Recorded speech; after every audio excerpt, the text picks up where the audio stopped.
যে পৃথিবীতে দৈনিক 1,54,000 মানুষ মারা যায়। 1,54,000 মানুষ, এর মধ্যে 1,24,000 মানুষ মারা যায় বেঈমান অবস্থায়। প্রতি সেকেন্ডে 2 জন মানুষ বেঈমান অবস্থায় মারা যায়। সারা পৃথিবীতে প্রতি সেকেন্ডে 2 জন মানুষ বেঈমান অবস্থায় মারা যায়। মানুষ যে কথা বলে, আমরা যে কথা বলি, সবচেয়ে ছোট যেই কথাটা, একটা বাক্য পূর্ণ মুরাক্কাবে মুফিদ, একটা জুমলা, একটা কালাম, এটা দেখা গেছে ছোট্ট একটা জুমলা বলতে সময় লাগে 7.5 সেকেন্ড। অর্থাৎ আমি একটা কথা বলতেছি, আমার একটা কথা বলার সময়ের মধ্যেই 15 জন মানুষ জাহান্নামের আগুনে পুড়ে যাচ্ছে।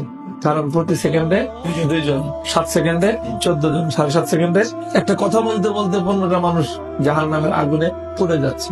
এক একটা গ্রামে গড়ে পৃথিবীতে মানুষ বসবাস করে 2,000 মানুষ। 1,24,000 মানুষ যদি প্রতিদিন জাহান্নামের আগুনে পুড়ে, তার মানে 62টা গ্রাম প্রতিদিন জাহান্নামের আগুনে পুড়ে ছাই হয়ে যায়। 62টা গ্রাম জ্বলতেছে, আর আমরা হলাম ফায়ার ব্রিগেডের দায়িত্বে। এখন আমাদের আসলে কি করণীয়?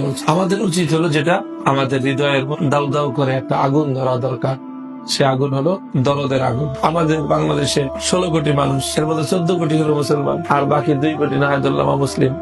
14 জন যদি দাওয়াত দিত, তো 2 জন মানুষ অমুসলিম থাকে কেন? 7 জনের ভাগে 1 জন পড়তো। তো 7 জন লোক যদি একজনের পিছনে ছুটতো দাওয়াত নিয়ে, তো সেই মানুষটা জাহান্নামের আগুনে জ্বলতে পারতো। সে মানুষটা জাহান্নামের আগুনে জ্বলতেছে কেন? সেই 7 জনের দায়িত্ব ছিল তাকে রক্ষা করা। এই 7 জন তো তারা আরামের ঘুম ঘুমাইতেছে, তারা মজা লুটতেছে, আর তারা বলতেছে যে বহু ধর্মের বিচিত্র বাংলাদেশ, এই বৈচিত্র্যের সৌন্দর্য ধরে রাখতে হবে আমাদের, যাতে যে যে ধর্মে আছে ওই ধর্মে থাকে।